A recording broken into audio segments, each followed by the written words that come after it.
Muito bom dia, Hare Krishna. Hoje estamos começando pela primeira vez a transmitir o vídeo diretamente na fanpage e não mais na minha página, na outra página que até então foram quase 80 lives lá. E dessa página, teoricamente, alguém está compartilhando na outra página, mas a ideia é que com o tempo a outra página, que é limitada, né? Tem só 5.000 possibilidades de amigos, né? Ela vai acabar. Então todo mundo vai ter que se acostumar a assistir nessa página. Eu até acredito que hoje eu aqui vou ver pouca gente, né? Porque eu tenho falado que a gente vai fazer isso, mas eu não sei se o pessoal tem realmente entendido bem, né? Mas tá devagarzinho, o pessoal tá chegando. Já temos aqui a presença da Nila Madhava de Niterói, estou vendo a fotinho dela. Mais uma super fã aqui, Ana Cristina Mateus. Mais um amigo, José Carlos Besseneri, que é o Saba Balma. Muito bem. E aqui no Instagram também o pessoal está chegando. Tem um tal de Alfredo Soares Amaral, que é o Acharya Seva, que está aqui com a gente, dando um duro. E hoje nós vamos até filmar para vocês, fazer um videozinho, né? Hoje a gente vai fazer uma maratona de trabalhar lá na terra. E tá na hora de a gente começar a mostrar o que a gente está fazendo para vocês, né? Que não é pouca coisa não, tá? Então, muito bem, estou vendo que o pessoal está chegando. Eu acho que não vai ser tão difícil quanto eu imaginava, né? Mahatma Vidura, de Niterói. A minha velha amiga Yuga Larasa, que mora atualmente, acho que em Alátia, Sankirtaneira, lá de Belo Horizonte. Bons tempos, né, Yuga? Se você está me ouvindo, você digita aí, bons tempos, tá? Quero ver se você está me ouvindo mesmo. Temos a Madhava Lila, de Brasília, a Kátia, do Rio de Janeiro. Aqui no Insta tem a Sinara Sena, que é a Shri Bhakti, Jai Shri Bhakti. Lembranças para o Abai. Temos o Daru Krishna Família de Niterói, tem a Lil Pinheiro, que é de La Paz, Bolívia, né? Bruno Max, Zilda, a Zilda Vitória de Conquista migrou para o Instagram, Fernanda Mota e por aí vai. Sim, a Yuga Larasa digitou muitos bons tempos, Maharaj. Né? Distribuir livros de Prabhupada, não pensar em mais nada, que era muito bom mesmo. Mas ainda são bons tempos, né? Então hoje a gente vai cantar só no final, tá? Nós vamos terminar, na verdade, esse último capítulo desse livro. O primeiro canto são 2 livros como esse. E nós estamos no capítulo 9. Me parece que o primeiro canto todo são 19 capítulos. Este livro são 9 capítulos e o outro são 10, né? E a gente está nos últimos 2 versos, eu pretendo terminá-los hoje. E amanhã é segredo. É tão segredo que eu nem sei ainda. Nem eu mesmo sei. Eu não sei se eu vou continuar ou se a gente vai escolher um outro livro ou um outro capítulo, né? Bem interessante. Porque seria bom continuar caso nunca mais parássemos, né?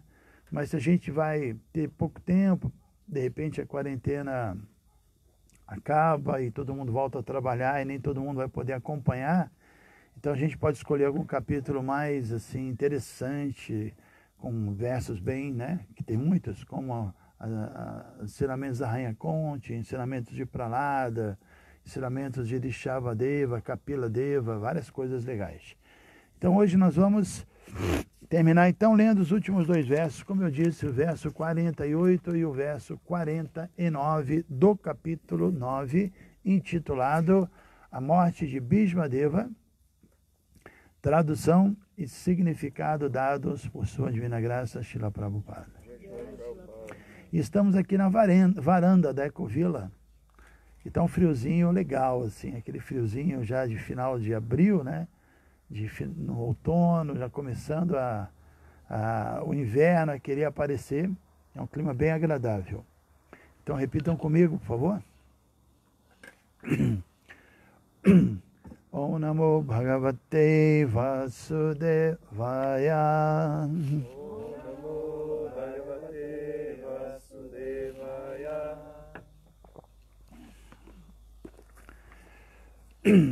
Tato Yudhishthiro Gatva Saha Krishno Gaja Hwayam Pitaram Santvayam Asa Gandharincha Tapaswinim.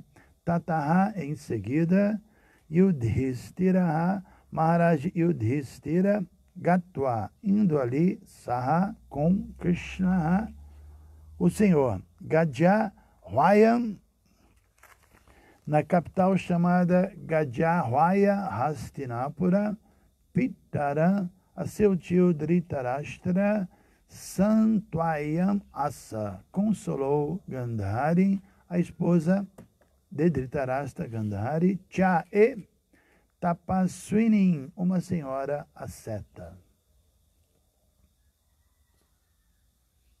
Parece que está dando certo, o pessoal está chegando aí na fanpage. Então a tradução, repitam comigo, em seguida, Maharaja Yudhishthira partiu imediatamente para sua capital, Hastinapura, acompanhado pelo Senhor Shri Krishna.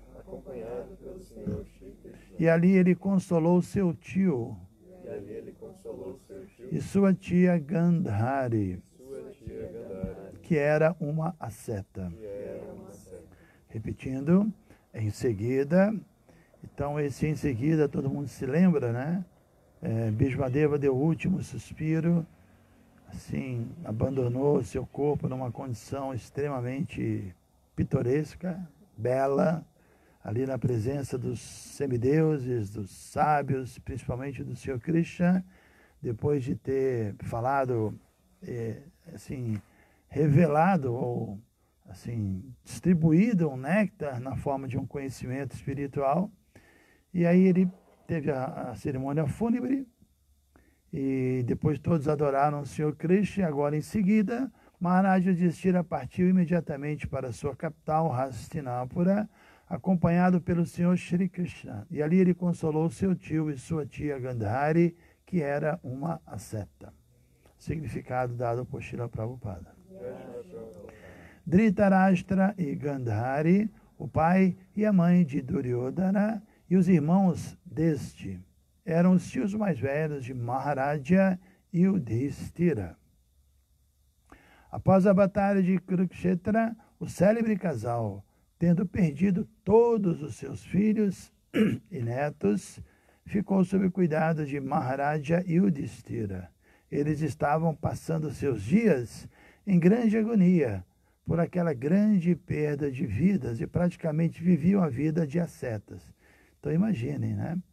Eles tinham 100 filhos e esses filhos já eram crescidos, casados, guerreiros e vários netos também crescidos e todos eles morreram na batalha, no campo de batalha de Kurukshetra, que significa dizer que foi um baque tremendo para eles, né? Então todos morreram, eles estavam lá. Então a notícia da morte de Bhishmadeva, tio de Dhritarashtra, foi outro grande choque para o rei e a rainha, e por isso eles precisavam do consolo de Maharaja Yudhishthira. Maharaja Yudhishthira era consciente de seu dever, e ele imediatamente correu para o local com o Senhor Krishna e satisfez o enlutado Dhritarashtra com palavras amáveis, tanto dele mesmo quanto do Senhor. Incrível, né? Porque zero mágoas, né? Porque Dhritarashtra foi culpado por tanto sofrimento, né, que eles passaram, não diretamente culpado, mas como ele era o rei, então podemos dizer que sim, né? Porque ele poderia ter evitado, e por várias vezes Vidura explicou isso para ele, Bhishma explicou isso para ele, o próprio Krishna explicou isso para ele, mas ele dizia: o que eu posso fazer? Eu estou apegado aos meus filhos, eu não consigo reagir, né?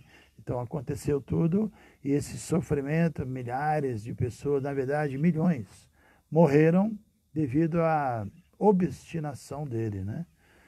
Mesmo assim, pelo que a gente está vendo aqui, nem o Yudhishthira nem Krishna ficaram magoados, porque existe um plano divino por trás. Ele estava cumprindo o papel dele dentro desse cenário, dessa história, né? E de um modo geral é assim. Então a ideia da gente ficar magoado com alguém e ficar com raiva de alguém, certamente é o mesmo equívoco de a gente cair em lamentação, né? Prabhupada explica que quem se lamenta é um Shudra, né? Por quê? Porque um Shudra não tem inteligência, o Shudra não é filosófico.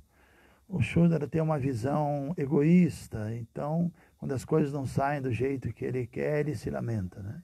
E da mesma forma também, quem fica magoado não é um Shudra, porque não está vendo as coisas, né? Está tendo aquela visão curta, né? Aquela visão assim imediata e superficial. E aqui a gente está vendo que, apesar de tudo, Yudhishthira Maharaj ficou preocupado com seu tio, o rei Dhritarashtra e sua tia Gandhari, e depois que acabou tudo, foram correndo para poder, assim, falar palavras amáveis, acalmá-los e tranquilizá-los, né? E próprio Krishna diz aqui também palavras amáveis, tanto dele mesmo quanto do Senhor. Gandhari era uma poderosa asceta, embora vivesse como uma esposa fiel e mãe bondosa. Disse que Gandhari também vedou voluntariamente seus olhos por causa da cegueira de seu esposo. O dever da esposa é seguir 100% o esposo. Ai! Ai! Prabhupada, nosso Patita Pavana, nosso Salvador, né? Ele está dizendo, o representante máximo de Krishna, não sou eu, né? O dever da esposa é seguir 100% o esposo, e Gandhari era tão fiel a seu esposo que o seguiu, mesmo em sua perpétua cegueira, né? Então, por que o dever da esposa é seguir 100% o esposo?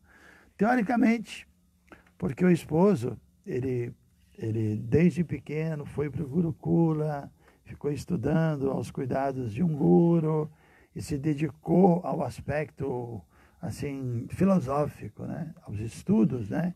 Pelo menos era assim na cultura védica, as mulheres não faziam isso, elas permaneciam em casa e elas se aperfeiçoavam em outras coisas, né? Então, de fato, para não cair no sentimentalismo, teoricamente, a regra é seguir quem está mais assim, tendo uma visão mais filosófica. Agora, sabemos que hoje em dia tem muitas esposas, especialmente devotas, que são mais filosóficas, que são mais inteligentes, né? E que têm uma compreensão mais prática e mais clara da filosofia. E por isso não podemos aplicar essa regra, porque na Kali Yuga tudo se transformou em algo confuso, né? Assim como é dito que o sistema de castas hoje em dia está completamente confuso, então aqueles que nasceram em família de brahmanas exploram e dizem que não, você tem que nascer de família de brahmana para poder ter ali o contato com a deidade, para poder estar ali ligado à administração da deidade, e tem a bilheteria do templo, né? O dinheiro que entra, então toda uma coisa que já se perdeu.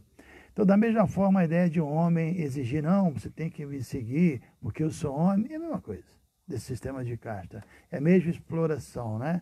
E Prabhupada também dizia, e faz parte da filosofia, que a gente tem que respeitar os pais, tem que obedecer os pais. Krishna diz no capítulo 17 que uma das austeridades do corpo é você respeitar e adorar os pais. Mas, ao mesmo tempo, Prabhupada dizia que, poxa, pelo menos nos anos 60 a gente lembra disso, os filhos abandonavam os pais não estavam dando para eles o que seria o dever deles, consciência de Deus. Então, nesse caso, por que o filho tem que obedecer ao pai? Seria uma manipulação também. Da mesma forma, o esposo está manipulando a esposa se ele não faz o papel dele. Assim como um brahmana está manipulando toda a sociedade se não fizer o papel dele. Então, as coisas se perderam. E a principal referência é a consciência de Krishna. Então, hoje em dia, um casal, devotos, eles estão juntos, né? Os dois estão aí empenhados igualmente, executando mesmas austeridades, cantando o mesmo número de japa, adorando a deidade, fazendo tudo igual. Então os dois são importantes. Em algum momento pode ser que um esteja mais forte, em outro momento outro mais forte.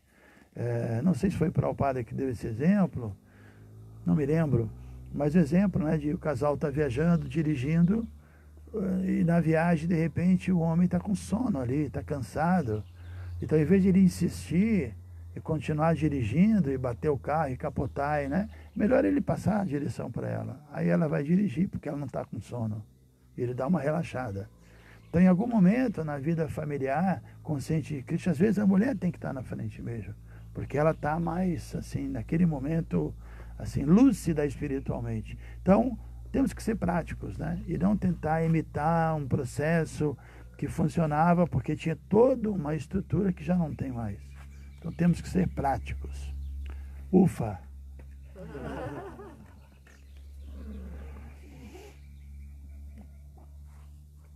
Gandhari era tão fiel a seu esposo que o seguiu, mesmo em sua perpétua cegueira. Portanto, em suas ações, ela era uma grande asceta. Além disso, o choque que ela sofreu por causa da matança maciça de seus 100 filhos e de seus netos era certamente demasiado para uma mulher. Mas ela sofreu tudo isso assim como uma asceta. Embora seja uma mulher, Gandhari não é inferior a Bhishmadeva em caráter. Olha só, hein? Embora seja uma mulher, Gandhari não é inferior a Bhishmadeva em caráter. Ambos são personalidades notáveis no Mahabharata. Na verdade, Gandhari era uma grande devota. Ela tinha uma relação mesmo de devoção, de fé, uma relação amorosa com Krishna. Não tinha Gopi Bharata. Aparece na novela que você assiste todo dia. Todo mundo está começando a pedir para eu passar essa série para o Guru Maharaj. Se vocês quiserem a série do Mahabharata, só mandar uma mensagem para a Gopi, que ela assiste todo dia. Ela conhece tudo. Inclusive, ela só faz isso da vida. Então, vamos ler o próximo verso, verso 49. Pitra Chanu Matoraja Vasudeva Numoditaha Chakara Rajan Dharmena Pitrin Paita Maham Vibhuhu. Pitra, pelo seu tio Dhritarashtra Chae Anumataha, com sua aprovação, Raja, rei Yudhishthira, Vasudeva Anumoditaha, confirmados pelo Senhor Shri Krishna, Chakara exerceu Rajan, o reino Dharmena, de acordo com os códigos de princípios reais, Pitrin, pai, Paita, Maham, antepassados, Vibhuhu, tão grande como. Então a tradução é a seguinte: depois disso, o grande rei religioso, Maharaj Yudhishthira, exerceu o poder real no reino, estritamente, de acordo com os códigos e princípios reais, aprovados por seu tio e confirmados pelo Senhor Shri Krishna. Então, repitam, depois disso, o grande rei religioso, Maharaja Yudhishthira, exerceu o poder real no reino, estritamente de acordo com os códigos e princípios reais, aprovados por seu tio e confirmados pelo Senhor Shri Krishna. Então, vale lembrar que Maharaj Yudhishthira era um semideus, né? No sentido de que ele era filho de Yamaraja, de Dharmaraja, que é a maior autoridade de Dharma. E aí no Mahabharata se explica que ele era tão correto, tão reto, né? Que ele era, além disso, muito avançado e muito renunciado. Então no Mahabharata se diz que ele era um sannyasi num corpo de kshatriya. Né? Ele era renunciado, mas porque estava dentro de um corpo de kshatriya, também era um kshatriya, mas com um sentido de renúncia muito grande, que é necessário, né, para qualquer líder, né? Então, muito interessante. Vamos ler agora o significado dado por Srila Prabhupada. Enquanto eu leio o significado, se vocês tiverem perguntas, né, nós vamos cantar um pouquinho no final. Se vocês tiverem perguntas, e se alguma pergunta interessante de ontem foi anotada aí, eu posso responder, tá? Maharaj Yudhishthira não era apenas um mero coletor de impostos. Ele estava sempre consciente de seu dever como rei, que não é menor que o de um pai ou mestre espiritual. O rei deve zelar pelo bem-estar de todos os cidadãos sob todos os ângulos de elevação social, política, econômica e espiritual. Vou ler de novo e a gente imagina os nossos governantes, para ver se eles estão seguindo o padrão aqui védico. O rei deve zelar pelo bem-estar de todos os cidadãos. Está acontecendo isso? Sob todos os ângulos de elevação social, política, econômica e espiritual. O rei deve saber que a vida humana destina-se a liberar a alma encarcerada do cativeiro das condições materiais. Já falamos sobre isso um dia desse, né? Que Krishna, no capítulo 4, ele fala que ele transmitiu essa ciência do yoga para os reis, para os maharajas, para os rajas, né? E no significado, isso no iniciozinho do capítulo 4, Prabhupada fala que é dever dos governantes conhecerem a consciência de Krishna, porque eles têm que ter muito nítido qual é a meta da vida. E a meta da vida é criar todas as condições para que os seus súditos possam ter vida espiritual sem nenhum obstáculo. Essa é a função do rei, não é? Assim como é a função dos pais também. Os pais devem se dedicar, porque a própria liberação de um grihasta, de um chefe de família, depende disso. Dele se dedicar a fazer o máximo para que seus filhos tenham oportunidade de praticar a vida espiritual, de alcançarem o destino espiritual, e eles vão também obter isso através dessa facilidade que eles, teoricamente, vão dar para os seus filhos, né? Então, o rei deve saber que a vida humana destina-se a liberar a alma encarcerada do cativeiro das condições materiais. E por isso, seu dever é cuidar para que os cidadãos sejam adequadamente atendidos para atingir esse estágio máximo de perfeição. Cuidar, né? Muito bem. Maharaj Yudhishthira seguia estritamente esses princípios, como será visto no próximo capítulo. Ele não apenas seguia os princípios, mas também obteve a aprovação de seu velho tio, que era experiente em assuntos políticos. Isso também foi confirmado pelo Senhor Krishna, o orador da filosofia da Bhagavad Gita. Maharaj Yudhishthira é um monarca ideal, e a monarquia sob um rei treinado como Maharaj Yudhishthira é uma forma muito superior de governo, superior às repúblicas modernas ou governos do povo pelo povo.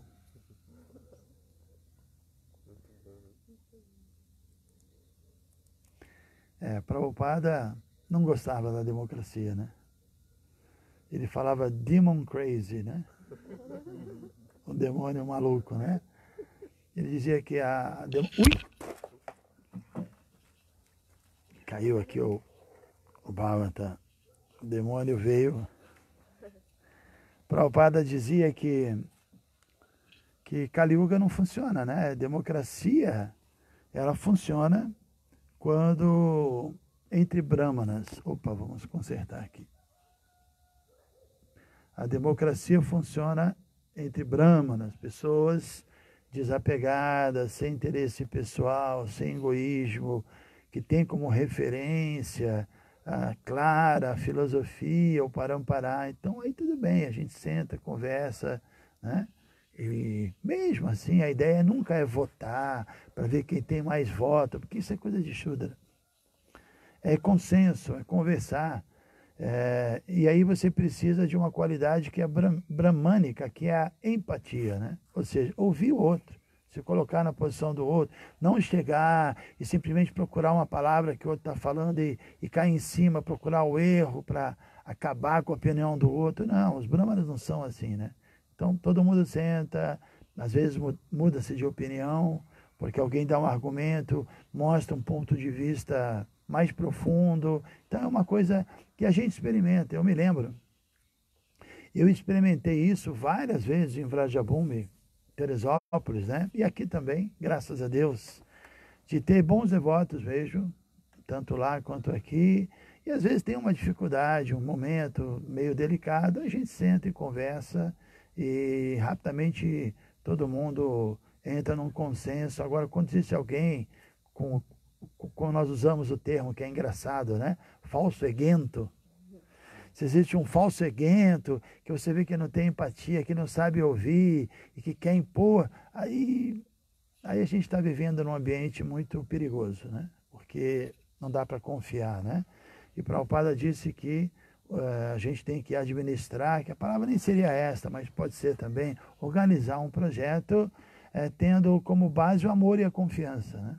Então, para você ter essa coisa do amor e confiança, não pode ter alguém que não é empático, que não ouve, que não conversa, que não renuncia seu desejo pessoal em prol do grupo, né? Então, os brahmanas são assim, né? Então, a ideia de Prabhupada dizer que a democracia como é hoje em dia, simplesmente o que acontece é que você vota e você tem o direito de escolher qual ladrão que vai roubar você, né? Porque é assim, infelizmente, né? A gente sabe disso, né? Lembra-se daquele Maluf, Paulo Maluf, que deve estar velhinho, né? Ele estava até preso, nem sei se ele está preso, mas todo mundo dizia que ele roubava, mas fazia, né? Então, hoje em dia, alguém que rouba e faz já é qualificado, porque a maioria só rouba e não faz, né? Então, ele pelo menos rouba e faz, né? Ridículo, né?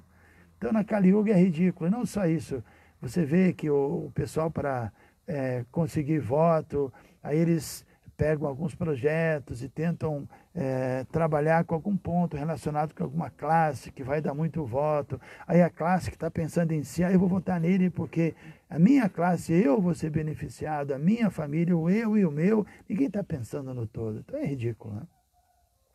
A condição política hoje em dia é tão ridícula que um devoto, ele não se atrai. Um bom devoto, um devoto sério, que está querendo cantar o santo nome, desenvolver as qualidades divinas, se mantendo no modo da bondade, ele evita mesmo porque não tem condições, né? Então a monarquia é o processo védico. Mas hoje em dia não dá, realmente não dá. Mas o correto é esse, né? Os reis, assim, o governo tem que ser executado por kshatriyas e tem que haver um conselho de brahmanas que estão ali por trás, protegendo a sociedade dos abusos que um rei poderia assim, cometer. E o rei tem uma compreensão clara de que ele é um servo do povo. E ele está subordinado aos brahmanas, que, por outro lado, não tem nem interesse em mexer com a administração, com o modo da paixão, e um protege o outro e a coisa funciona muito bem, né? Então, Prabhupada dizia amor e confiança. Essa é a questão. Então, vou terminar aqui o finalzinho e vou abrir para perguntas. Repetindo só essa frase e terminando, Maharaj Yudhishthira é o monarca ideal e a monarquia sob um rei treinado, como Maharaj Yudhishthira, treinado, é outro ponto.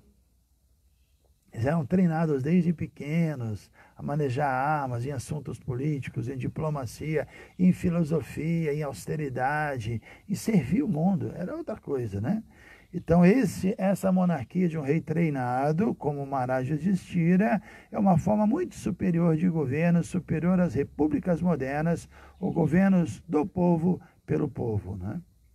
A massa popular, porque quando você fala governo do povo pelo povo, você está falando em um governo que visa satisfazer assim, a luxúria do povo, e não o verdadeiro objetivo da vida, que é a autorrealização. A massa popular, especialmente nessa era de Kali, é composta de pessoas nascidas com Shudras, basicamente de baixo nascimento, mal educadas, desventuradas e pessimamente associadas. Elas próprias não conhecem a meta máxima da perfeição da vida, portanto, os votos dados por elas, na verdade, não têm nenhum valor. Temos aqui a pergunta da Bindu Madhava. Ok? Vamos dar prioridade a Bindu. Elas próprias não conhecem a meta máxima de perfeição da vida. Portanto, os votos dados por elas, na verdade, não têm nenhum valor. Incrível, no segundo canto tem um verso muito pesado, que é muito interessante também. Os versos pesados são legais. Que fala que pessoas que são como cães, porcos, camelos e asnos nunca se atraem sobre os tópicos de Krishna, né? E no significado Prabhupada, ele associa uma pessoa como um cão, que ela se forma e pega o diploma e sai de porta em porta procurando emprego, e os porcos, ele vai falando, né?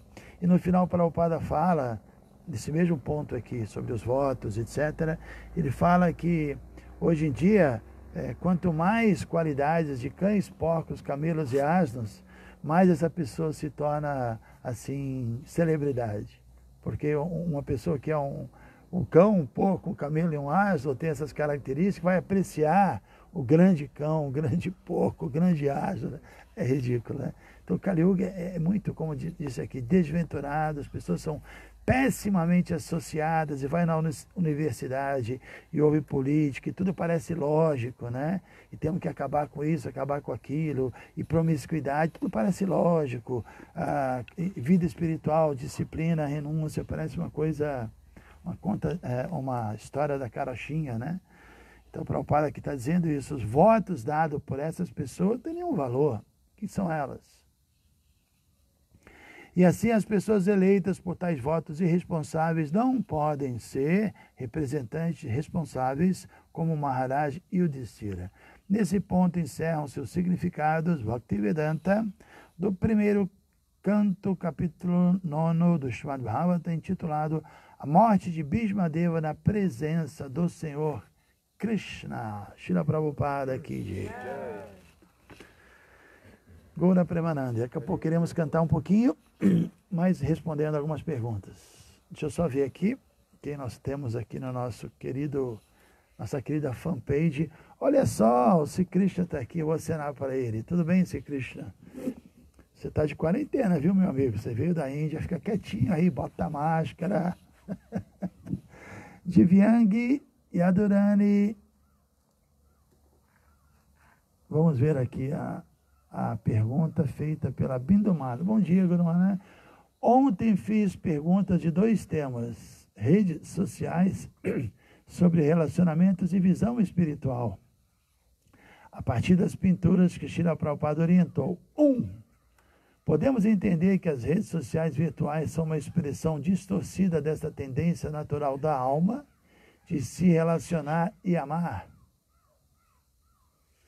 Em alguns casos eu concordo e outros não. Vou repetir aqui para entender. 1. Podemos entender que as redes sociais virtuais são uma expressão distorcida. De modo geral, as pessoas que não têm consciência de Krishna distorcem tudo. Na rede social, presencial, elas estão sempre distorcendo, né? Agora, quem é consciente de Krishna, eu acho que não distorce. Eu não acho que é uma regra, né? Então, existe, porém, um problema de que devotos deixem de ler os livros e passem o dia inteiro assim na rede social, né? Eu me lembro há muitos anos, mas muitos anos mesmo, quando começou a ter essa historinha de computador, a Acharya Deva falou uma coisa engraçada. Ele falou, olha, computador é um arranjo de Maya para transformar brahmanas em shudras. Porque os brahmanas porque o Brahmana, que é intelectual, né? Aí ele é pego pelo aspecto tecnológico, aquele poder de fica o dia inteiro ali e deixa de lado o Bhagavatam, Chaitanya Charitamrita. Então, é um cuidado que a gente tem que ter, né? Tem que saber equilibrar isso, né? E a relação, especialmente no que se refere aos relacionamentos, né? Mas hoje em dia, é o que temos para hoje. Arroz com chuchu. É o que temos para hoje, né? Aqui nós temos aqui 10 pessoas, mas tem gente que está sozinho no apartamento. Não tem nenhum cachorrinho, um gatinho. Então, eu acho que não é tão distorcido assim não, né? Esse mundo tudo é uma expressão distorcida da tendência da alma de se relacionar e amar, se nós não formos conscientes de Cristo. Então, uma pergunta continua: podemos entender que essa tendência vem de Cristo, que se expande em amor para intercambiar relacionamentos? Sim, refleti sobre isso recentemente, é isso. A tendência a amar, ela existe em Cristo, por isso ela existe em todos nós. Nós temos a tendência a amar, a ser amados, e na verdade não é apenas uma tendência dentre todas, é a tendência, né? A essência da vida é amar e ser amado. Se a gente não ama nem é amado, a gente realmente não pode ser feliz, né? Aí tem, acho que a segunda questão. As pinturas de Cristo purificam o nosso sentido de visão completamente, mas você tem que olhar para elas com a concepção correta. Não é só olhar para elas e pronto, não. Tem que ter assim a concepção, assim como cantar purifica, se você tem a concepção certa. Senão ele purifica muito pouco, né? E às vezes nem purifica, porque Prabhupada disse que quando o impersonalista canta, é como o leite tocado pela serpente, pela língua da serpente, ele é um veneno, né? Então o impersonalista, quando fala de Krishna, fala tudo errado, né? Quando o impersonalista fala de Bhakti, ele distorce tudo. Então, quando o impersonalista também faz uma pintura de Krishna, muitas vezes a pintura demonstra aspectos impersonalistas. Então, tem a concepção certa. Quem fez tem que ter a concepção certa, e quem está vendo tem que ter uma concepção. Ninguém vai se purificar só olhando para uma pintura. Pode até se interessar, né? Mas ele vai ter que ler os livros e entender. Só ler, só ver uma imagem, e aí a gente se autorrealizar não vai rolar. Vamos ter que ter uma concepção correta disso, ok? Pode fazer, Ananta, alguma pergunta? A primeira pergunta é de Joanilson Silva no Facebook. Ele diz: Maharaj, se um devoto é casado com uma pessoa que não seja devota, de que forma isso é aceito pelo movimento e pela ISKCON? Sem nenhum problema. Tem muitas não devotas que são melhores do que muitas devotas. Tem muitas não devotas que são ótimas esposas, né? Porque às vezes você vai encontrar devotas muito boas que não sabem se relacionar. São boas, mas não são boas para ser esposa, né? Então, o casamento, existem algumas necessidades psicológicas e práticas que às vezes uma não devota, educada, de uma família boa, uma pessoa desapegada, com certas qualidades, pode ser uma excelente devota, aliás, excelente esposa, contanto que ela não seja uma ofensora, né? Contanto que ela respeite a decisão do esposo. E a gente vê isso, né? Conheço vários casos, né? E o contrário disso também. Então, não é só porque vamos juntar dois devotos que vai dar certo. A química entre duas pessoas é uma coisa muito difícil de entender. Então, às vezes, uma pessoa se casa ou já é casado com uma não devota e dá tudo muito certo. E essa não devota, com o tempo também, quando ela menos percebe, ela virou Hare Krishna, né? Agora, se ela for realmente uma pessoa educada e que tem um respeito pela esposa, porque a consciência de Krishna, poxa, é tão legal, né? Agora, a gente vai ter que ver quem é esse esposo. Se ele é um cara machista, é um cara fanático, é um cara... Quem é ele, né? Se o esposo é educado, não é machista, é tolerante e sabe respeitar a individualidade dela, a fé dela ou a não fé dela, são muitos detalhes, né? Não dá para dizer que um esposo com o esposo devoto, a esposa não devota, dá certo ou não dá certo. Tem infinitas combinações aí. Tem muitos casais de bons devotos, ele é bom devoto, ela é boa devota, os dois juntos não dá certo. Porque tem ali questões de falso ego, não só de falso ego, mas que não combinam, né? Às vezes a pessoa tem todo mundo tem problema, e às vezes o problema dessa pessoa com o problema daquela pessoa não funciona. Acaba que um potencializa o problema do outro, piora. Então, melhor ser só amigos e irmãos espirituais em Cristo, em Krishna. Mas casar é um negócio muito sério, né? Por isso tem aquela passagem, aquela história antiga, história não, um programa antigo do Jô Soares, do Frei Carmelo. Só o pessoal mais antigo que lembra, o Frei Carmelo, ele recebia o casal que queria casar. Vocês já viram o Frei Carmelo? Era muito engraçado. O Jô Soares é ótimo, né? Eu achava ele muito bom, acho, né? Aí ele fala, vocês querem casar? Vamos aqui na paróquia, a igreja, temos aqui, vamos lá, tal. O que você gosta? Aí ele falava, né? E você? Aí eu gostava de outra coisa. Eu falava, não, peraí. Aí ele começava, não vai dar certo, eu não caso. Aí ele não casava ninguém no final das contas. Porque cada um queria uma coisa, desejava uma coisa, pensava uma coisa, estava olhando para lugares diferentes, né? Então é isso, né? O problema é que muitas vezes, né? Eu não vou entrar nesse tema, mas vou só responder a pergunta. É isso. Eu acho que eu assisti muito o Frei Carmelo, né? Aí eu falei, vou tomar sannyasi. Vamos lá. Uma pergunta de Sinaracena no Instagram. Ela diz, Maharaj, se o que define um bom rei é o seu treinamento adequado desde criança, por um guru adequado, etc., por que Duryodhana não teve o mesmo êxito, já que ambos tiveram o mesmo treinamento? Primeiro que é um passatempo, né?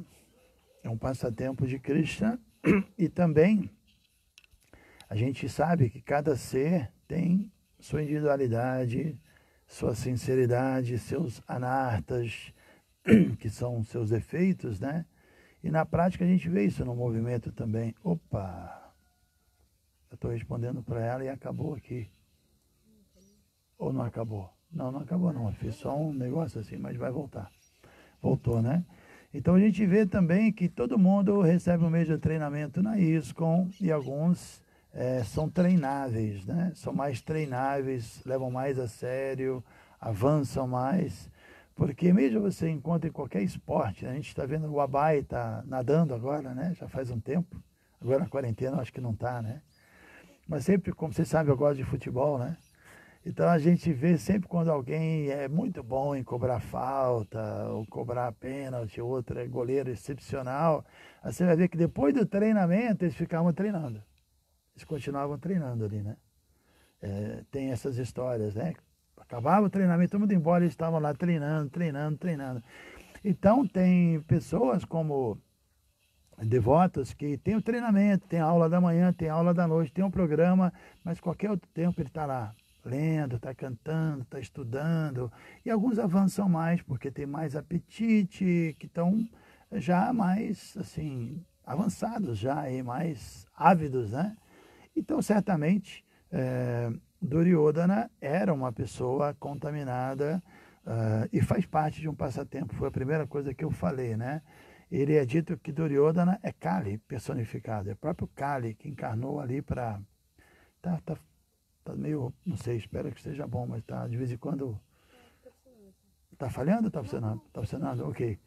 Ele é o próprio Kali, ele veio para criar discórdia, ele veio para mostrar também várias coisas, né? Porque Kali tem essa função. Às vezes a gente fala, pô, Kali é um personagem tão demoníaco, né?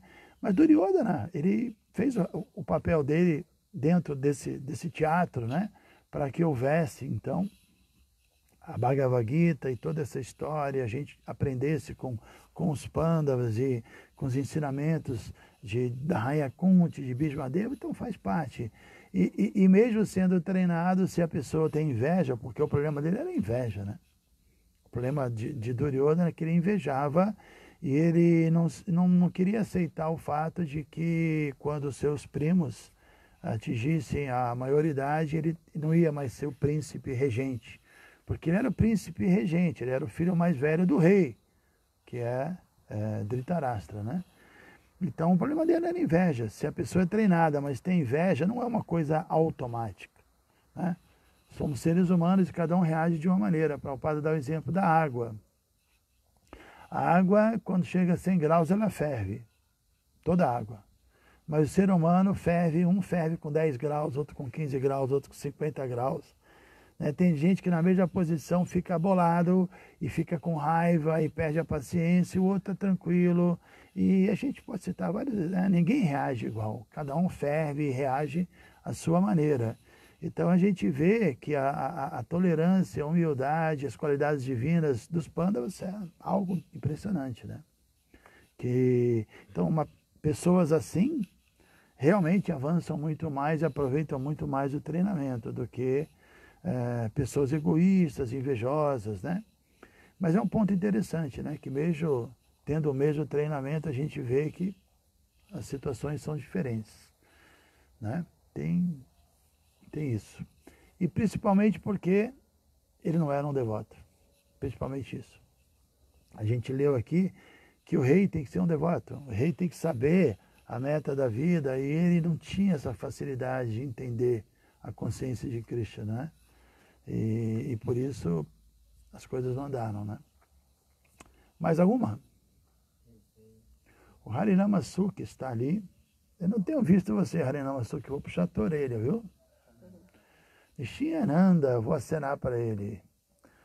Grandioso Nishinhão, Magali de Porto Alegre, vai lá, Marcandeia.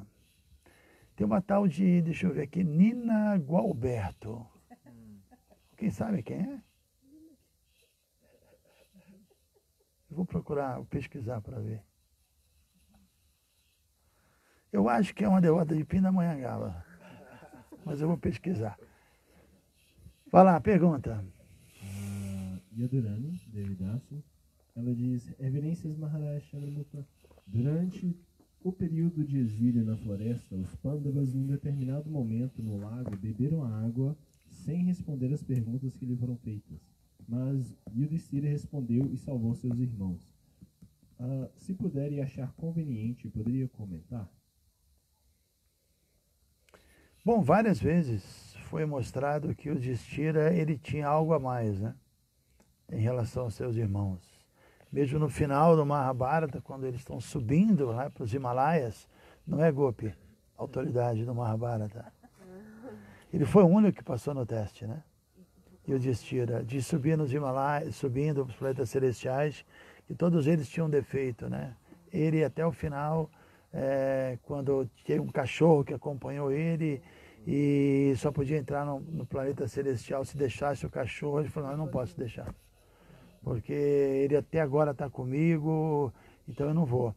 Aí o cachorro se revelou que era o próprio pai dele, né? Dharmaraj. Então ele foi o único que tinha o Dharma, era impecável, né? Então isso era para mostrar que ele era o rei mesmo, né? Porque ele era mais do que um kshatriya, ele era o Dharma, ele era filho do Dharma, e no sentido ele também era o próprio Dharma, né?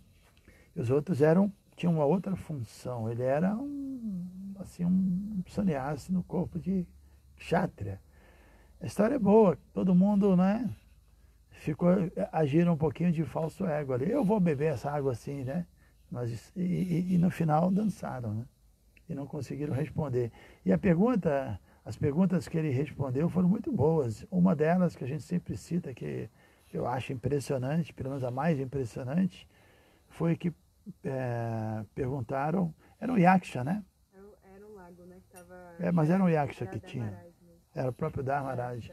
Perguntou para ele qual é a coisa mais... Eu perguntei para a autoridade aqui do Mahabharata. Eu sabia, eu estava só testando ela para ela poder ficar... E ela ficou assim, começou a esquentar o corpo dela.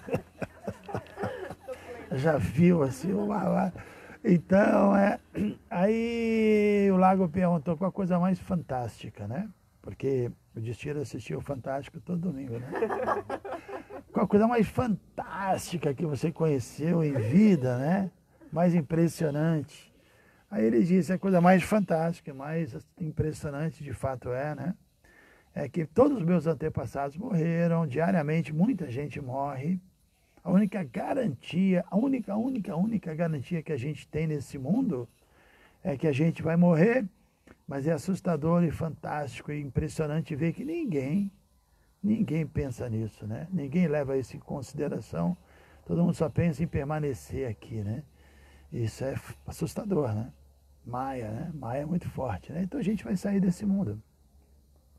Lógico, a gente não vai viver pensando que vou morrer a qualquer momento, não é essa a ideia, mas vamos sair, né? Esse aqui não é o nosso lugar, né? A gente está aqui passando um tempinho só. E é um tempinho, né?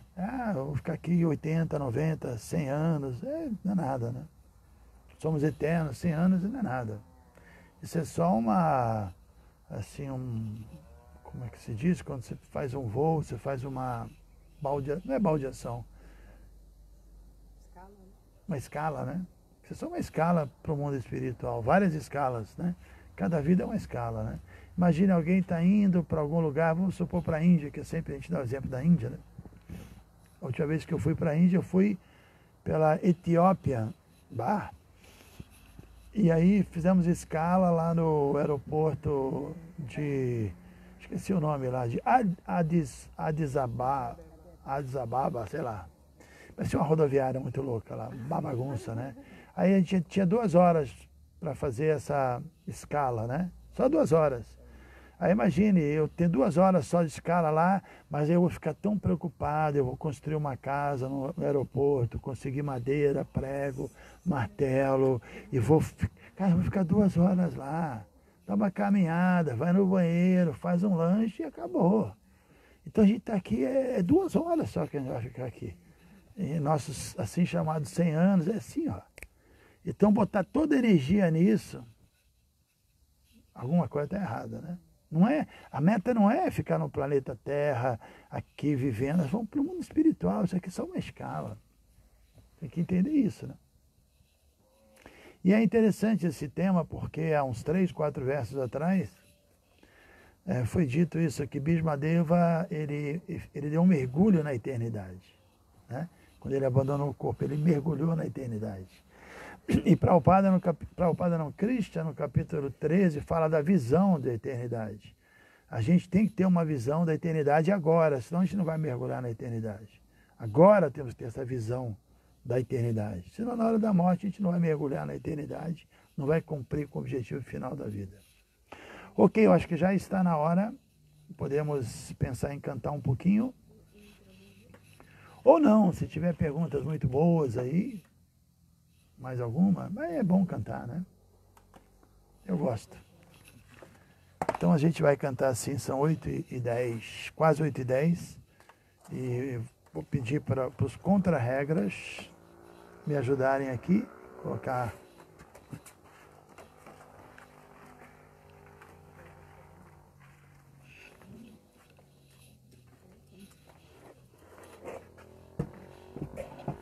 Daqui a pouquinho vai acabar o Instagram, tem que dar um reboot, restart.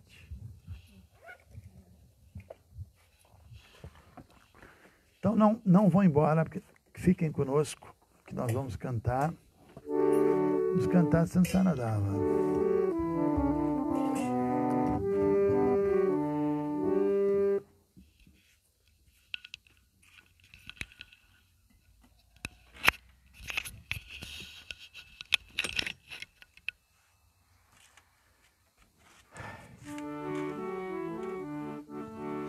Nós vamos pedir para... Vou fazer um darshan no Mahabharata. Os passatempos. Meia-noite. Toda meia-noite ela vai... Sansaradava Nalalita Loka Tranaya Karunya Ganaganatvam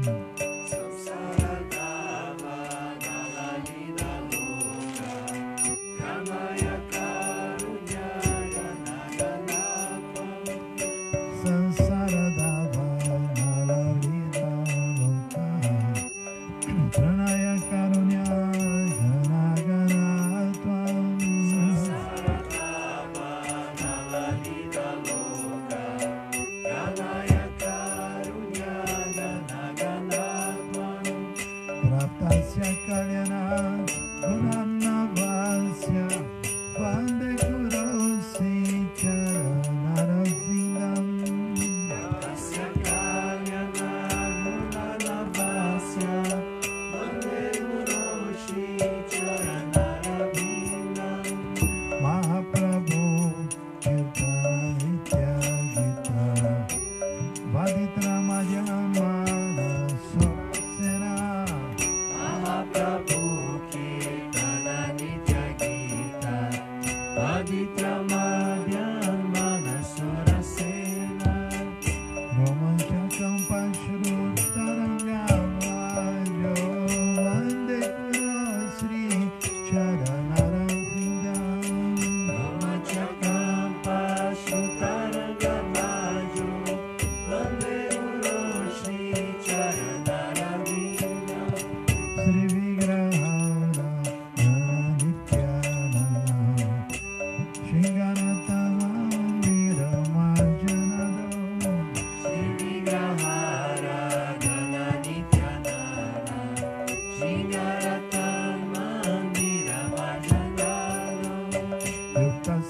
Bhagavat Prasada Sadhana Tirtam Hari Bhakta Sangam Chaturvida Shri Bhagavat Prasada Sadhana Tirtam Hari Bhakta Sangam Kirtai Bhaktiti Bhajato Sadaiva Vande Guru Sri Charanavindam Kirtai Bhaktiti Bhajato Sadaiva Vande Guru Shri Charanavindam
Nitai Gauranga Gaura Hari.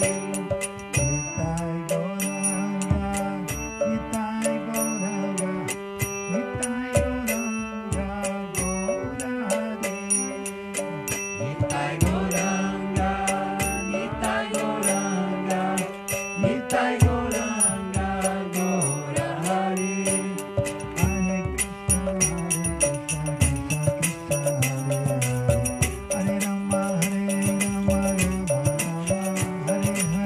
Hare Krishna, Krishna Krishna, Hare Hare Rama, Hare Rama, Rama Rama, Hare Hare.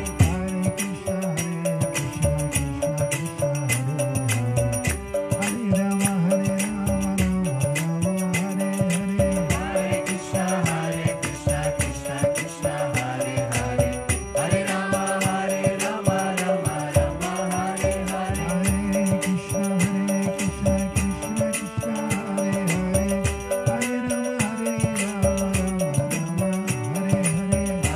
Krishna, Krishna Krishna, Hare Rama, Hare Rama, Rama Rama, Hare Hare.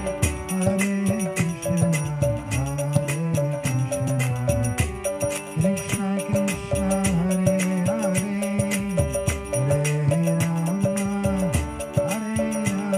Krishna, Hare Hare.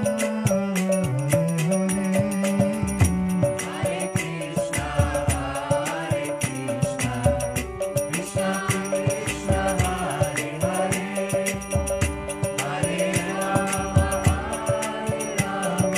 Krishna Krishna,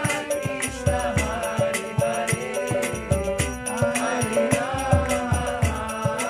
Rama Rama, Hare Hare. Hare Krishna, Krishna Krishna, Hare Hare. Hare Rama, Rama Rama, Hare Hare. Hare Krishna, Krishna Krishna, Hare Hare. Hare Rama, Hare